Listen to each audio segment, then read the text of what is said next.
Have you ever heard people throw around words like three-dimensional characters or depth and just never actually explain what it means in a satisfying manner?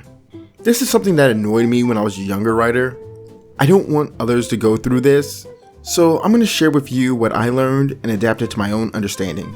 Oh, and later in this video, I'll share with you my streamlined formula for creating three-dimensional characters fast. The first dimension of character is the physical layer. This is all the tangible and immediately observable aspects that contribute to a character's appearance and physical presence in the world. In story, Robert McKee calls this characterization. The components that make this up include facial features, body type, hair, skin, disabilities, general health, clothing choices, accessories, grooming, and little things like tone, pitch, accent, etc. The second dimension is the sociological layer. This is where we start digging deeper into them, understanding their relationships with others as well as their history. So, with this, things like a character's family background, socioeconomic status, culture, social circle, political ideologies, life experiences, media influences, and so on, are all factored in. Speaking of socioeconomic status, if you've ever wanted to influence mine in a positive manner, you can through Super Chat or channel memberships. Of course, it's all good if you can't. I appreciate all those who watch these things as well as like and comment. It's just that stuff like this helps free up my time so I can do, well, even more. Anyway, the sociological layer helps readers understand more of the context that leads to those choices in layer 1. But the key thing to understand here is that this layer doesn't necessarily dictate who someone becomes. All kinds of people can go through similar experiences and reach different conclusions.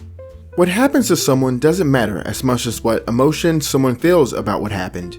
We ultimately choose what story we attach to events. Like how in the Devil May Cry franchise, both Dante and Virgil go through the attack on their homes, which ends with both of them alone.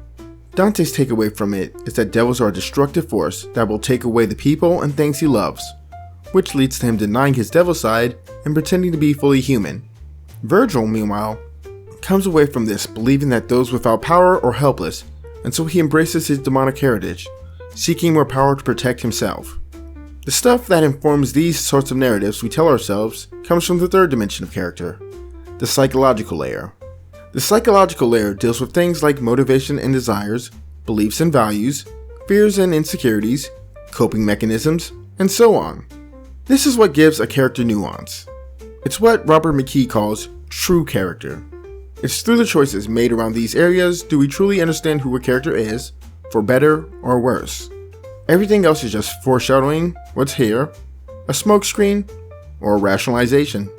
Robert McKee pointed out that everything connects to desire, which factored into the whole system I built for designing believable characters with depth quickly.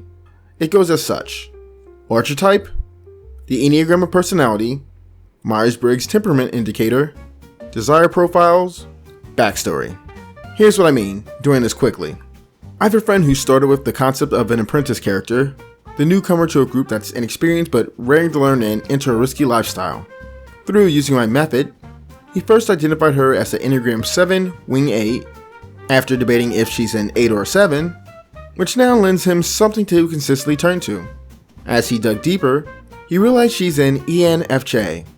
Once both were acquired, we could extrapolate stuff about her to fill out her desire profile, which turned out like this. And thanks to that, he was able to quickly flesh out not only who she is beyond just the archetype, but better understand the dynamics she has with others and so on. I'll give a small peek at a convo we had, which he doesn't mind me sharing, to just see what a brainstorming session with me can look like once I empower somebody with the tools I design. There is a whole underlying logic to the system, why it works, but I'll share more about that with those who comment wishing to learn more. And if you do want to see more of how useful these three dimensions are for understanding a character, check out this whole character analysis I once did on Devil May Cry's Dante. It was a passion project that I wish more saw.